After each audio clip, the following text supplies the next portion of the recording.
MPTC and ZPTC అంటే ఎవరో తెలుసా? వాళ్ళు చేసే పనులు ఏమిటో తెలుసా? ఎగ్జాంపుల్గా 100 రూపాయలు ఫైనాన్స్ కమిషన్ నుండి వచ్చినప్పుడు 70 రూపాయలు అనేది గ్రామ సర్పంచ్కు వెళ్తాయి. మిగిలిన 30 రూపాయలేమో 20 రూపాయలేమో ఎంపీటీసీకి వెళ్తాయి. మిగిలిన 10 రూపాయలేమో జెడ్పీటీసీకి వెళ్తాయి. ఇక్కడ ఎంపీటీసీ అనేవారు గ్రామానికి మరియు మండలానికి మధ్యకర్తగా ఉంటారు. సర్పంచ్తో చర్చించి మండలం నుండి ఎంత నిధులు వస్తాయో, ఈ గ్రామంలో వివిధ సమస్యలు ఉన్నాయని సర్పంచ్లతో చర్చించి ఆ సమస్యలను పరిష్కరిస్తారు.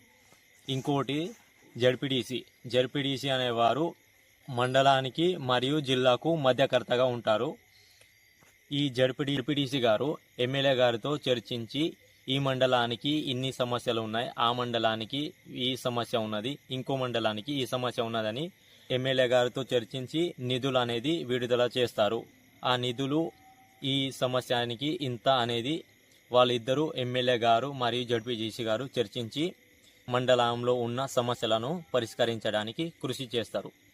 ఎంపీటీసీ అండ్ జెడ్పీటీసీ గారి పనులు ఇవి.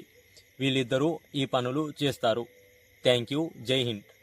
ఈ విషయం చాలామందికి తెలుసు, కానీ తెలియని వాళ్ళ కోసం ఈ వీడియో చేయడం జరిగింది. నచ్చితే లైక్ చేయండి, షేర్ చేయండి. Thank you. జై హింద్.